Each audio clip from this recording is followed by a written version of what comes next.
Nagbunga na yun ang kahago sa mga estudyante human sa 5 ka buwan nila nga pagbansay-bansay sa pag-arte sa pelikula o sa telebisyon.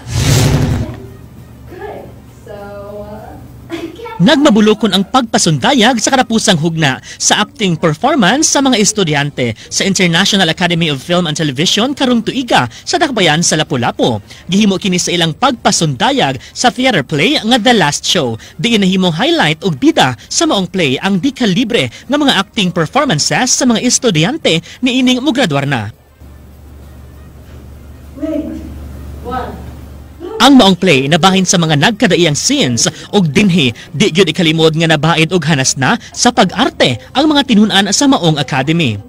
What I'm learning is actually really fun. It's not like I'm being forced to do it. I'm having so much fun here. Dakong kalipay sab ang gipaambit sa usa sa mga mentors sa acting class sa maong academy ug dinhi iyang gipadayag ang iyang pagkabilib sa pag-arte sa iyang mga estudyante. The idea is for the actors. It's for the actors to get up and frequently perform so that they kind of get a match toughness.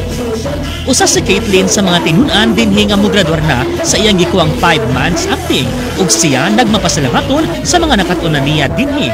I really like it here. I'm actually going on after the acting program to go into filmmaking. So I'll be here for a little while longer. But I'm sad I'm finished with acting.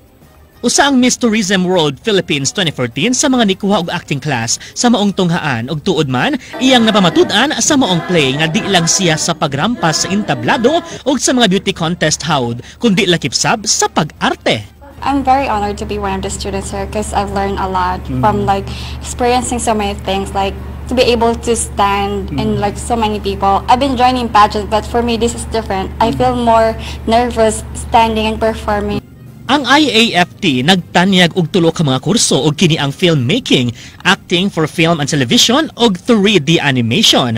Usa sa tumong og tuyo sa pagkahimugso nining maong academy mao ang paghulma og pagbaid sa mga tinaguan nga mga talento sa usa ka individual nga mahimong dakong kontribusyon sa umaabot nilang lifetime career. Yeah, we're inviting everyone, especially people in Cebu and Manila, to visit our school.